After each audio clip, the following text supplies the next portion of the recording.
हे पहा, तुम्ही जळूनही पाहू शकता मटण आपलं किती असं ज्युसी बनलेलं आहे आणि अतिशय मऊसूत शिजलेलं सुद्धा आहे.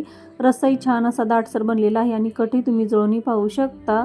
झणझणीत आपला हा मटणाचा रस्सा बनून तयार होतो. नमस्कार, स्वागत आहे तुमचे एका नवीन व्हिडिओमध्ये. तर आज आपण करूया झणझणीत असा मटण रस्सा. तर इथे मी 1 किलो मटण घेतलेलं आहे. 2 ते 3 पाण्याने स्वच्छ धुवून घ्यायचं. आता यामध्ये आपण 2 चमचे मीठ टाकून घ्यायचं, अर्धा चमचा हळद वरून टाकून घ्यायची अशी, 1 चमचा अद्रक लसूण पेस्ट बारीक कट करून घेतलेली, भरपूर कोथिंबीर वरून टाकून घ्यायची. आणि आता व्यवस्थित सर्व बाजूने असं मटणाला हे हळद मीठ अद्रक लसूण पेस्ट लावून घ्यायची. हे पहा, या पद्धतीने असं व्यवस्थित एकजीव करून घ्यायचं आणि 10 ते 15 मिनिटं असंच मॅरिनेट होण्यासाठी ठेवून द्यायचं आहे आपल्याला. तर आता मटणाला सर्व बाजूने व्यवस्थित असं हळद मीठ व्यवस्थित लावून घेतलेलं आहे. तर आता 10 ते 15 मिनिटं आपण मॅरिनेट होण्यासाठी ठेवून देऊयात. छान असं आमचं पाणी सुटलं जातं मटणाला. पर्यंत आपण कांदा कट करून घेऊया. तर सुरुवातीला आपण मटण शिजवून घेऊया. तर त्यासाठी इथे 2 मिडियम साईजचे कांदे मी घेतलेले आहेत. तर आता कांदा आपल्याला बारीक असा कट करून घ्यायचा आहे. तुम्ही कांद्याची अशी बारीक पेस्ट करून घेतली तरी चालेल, पण इथे मी थोडासा असा कांदा बारीक कट करून घेत आहे. किंवा तुम्ही चॉपरमध्ये सुद्धा कांदा असा बारीक करून घेऊ शकता. पूर्णपणे हा कांदा ऑप्शनल आहे.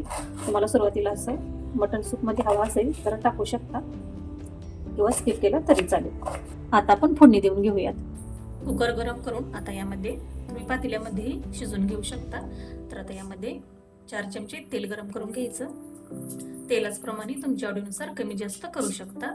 तेल छान असं कडकडीत गरम झालं की आता आपण कांदा टाकून घेऊयात. कांदा तेलामध्ये आता छान असा परतून घेऊयात आपण. थोडासा कलर चेंज झाला पाहिजे, जास्त असा लाल करायचं नाही आपल्याला. थोडासा असा गुलाबी सर कलर येईपर्यंत कांदा असा परतून घ्यायचा आहे, नाहीतर असा करपट वास लागू शकतो. आणि आता हे वरून मॅरिनेट केलेलं मटण टाकून घ्यायचं आहे. मटण आता 2 ते 3 मिनिटं छान असं परतून घ्यायचं आहे तेलामध्ये. त्यामुळे काय होतं, मटणाला असं पाणी सुटलं जातं. हे पहा, फुल गॅसवर आपण मटण 4 ते 5 मिनिटे छान असं तेलामध्ये परतून घेतलेलं आहे. आणि आता वरून यामध्ये गरम पाणी टाकून घ्यायचं आहे. तर तुम्हाला अळणी रस्सा किती हवा आहे त्यानुसार यामध्ये गरम पाणी ऍड करायचं आहे. इथे मी 2 ग्लास गरम पाणी यामध्ये ऍड करणार आहे. तुमच्या आवडीनुसार पाणी कमी जास्त करू शकता. मिक्स करून घ्यायचं आणि आता फुल गॅसवर एक उकळी काढून घ्यायची. सुरुवातीला गॅस थोडासा मिडियम करायचा आहे आणि मिडियम टू हाय फ्लेमवर आपल्याला कुकरच्या आता 4 शिट्ट्या करून घ्यायच्या आहेत. तर 4 शिट्ट्यामध्ये आपलं मटण छान असं मऊसूत शिजलं जातं. तुमच्या कुकरनुसार तुम्ही शिट्ट्या कमी जास्त करू शकता. फक्त गॅस आपल्याला कुठेही फुल करायचा नाही.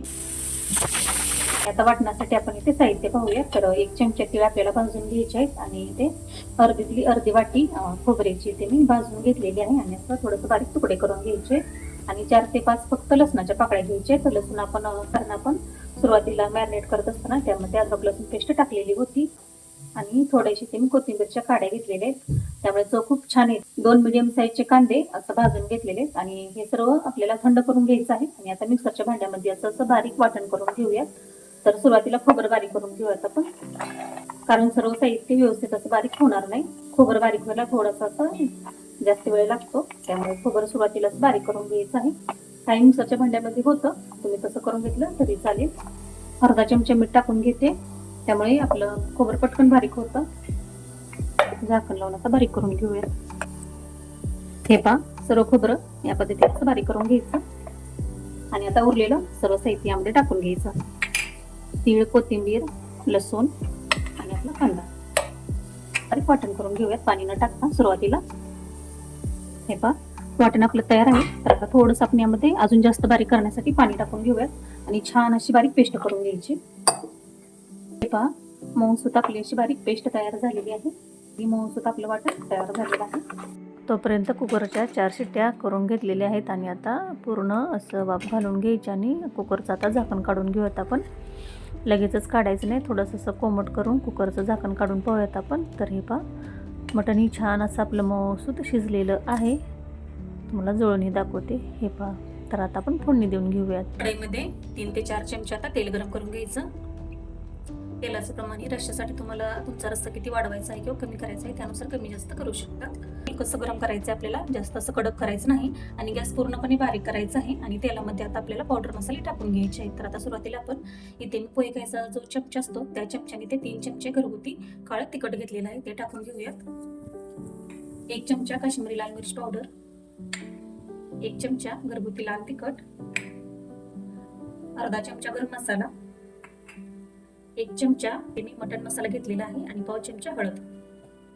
कसं परतून घ्यायचं, मसाले असं तेलामध्ये परतून घेतल्यामुळे काय होतं आपल्या रश्श्याला कट खूप छान येतो आणि जास्त वेळ परतायच नाही. अगदी 10 ते 20 सेकंद फक्त मसाले परतून घ्यायचे आहेत, नाहीतर मसाले असं खाली लागू शकतात, करपट वास लागू शकतो आपल्या मसाल्याला. हे पण थोडंसं असं परतून घेतल्यानंतर आता आपण त्यामध्ये बारीक करून घेतलेली ग्रेव्ही टाकून घेऊयात. ग्रेव्ही मसाल्यामध्ये आता छान अशी परतून घ्यायची. सर्व साहित्य आपण भाजून घेतल्यामुळे आपल्याला मसाला परतायला जास्त वेळ लागत नाही. मिक्सरच्या भांड्यामध्ये थोडंसं पाणी टाकून भांडं विझवण्यामध्ये टाकून घ्यायचं. सर्व मसाल्यामध्ये ही ग्रेव्ही छान अशी परतून घ्यायची आहे. कढईने तेल सुटेपर्यंत ही ग्रेव्ही परतून घ्यायची. जेवढी आपण ग्रेव्ही छान असं तेलामध्ये परतून घेईल तेवढंच आपल्या रश्श्याला चव खूप छान येते. इथे मी 2 लसणाचे गड्डे टाकून घेत आहे. तुमच्या आवडीनुसार तुम्ही स्किप केलं तरी चालेल. तुम्ही वाटणाचा कलर पाहू शकता, किती छान आलेला आहे. यामुळेच आपली ग्रेव्ही खूप छान अशी चविष्ट बनली जाते.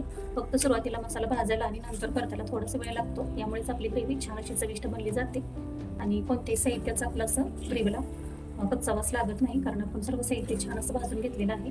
टोमॅटो कांदा जर आपण असं कच्चा टाकला पेस्ट करून तर ग्रेव्ही अशी थोडंसं ग्रेव्हीला वास येतो, किती जरी आपण तेलामध्ये भाजली तरी. आणि असं जर आपण सुरुवातीला भाजून घेतलं सर्व साहित्य तर ग्रेव्ही आपली खूप अशी चविष्ट लागते आणि वेळही कमी लागतो आपल्याला परतण्यासाठी. तुम्ही पाहू शकता ग्रेव्हीला छान असं कडेने तेल सुटू लागलेलं आहे. यामध्ये अळणी सूप टाकून घेऊयात. तर आता तुम्हाला यामध्ये सर्व मटण टाकायचं असेल तर तुम्ही टाकू शकता. तर इथे मी अर्धा किलो मटणाचा रस्सा बनवणार आहे आणि निम्मा अळणी सूप ठेवणार आहे. परतून घेतलेला आहे, सुगंध खूप छान येत आहे. आता इथे अळणी सूप टाकून घेऊयात मटणासकट आणि थोडंसं गरम पाणी टाकून घेत आहे इथे मी. तुम्हाला रस्सा किती दाटसर किंवा पातळ हवा आहे त्यानुसार पाण्याचं प्रमाण कमी जास्त करू शकता. मिक्स करून घेऊया आपण आता. सर्वात शेवटी थोडंसं चवीनुसार मीठ टाकून घेत आहे. थोडंसं मीठ कमी वाटत आहे. हे पहा बारीक गॅसवर छान अशी उकळी काढून घ्यायची आणि तुम्ही पाहू शकता कट किती छान आलेला आहे. हे पहा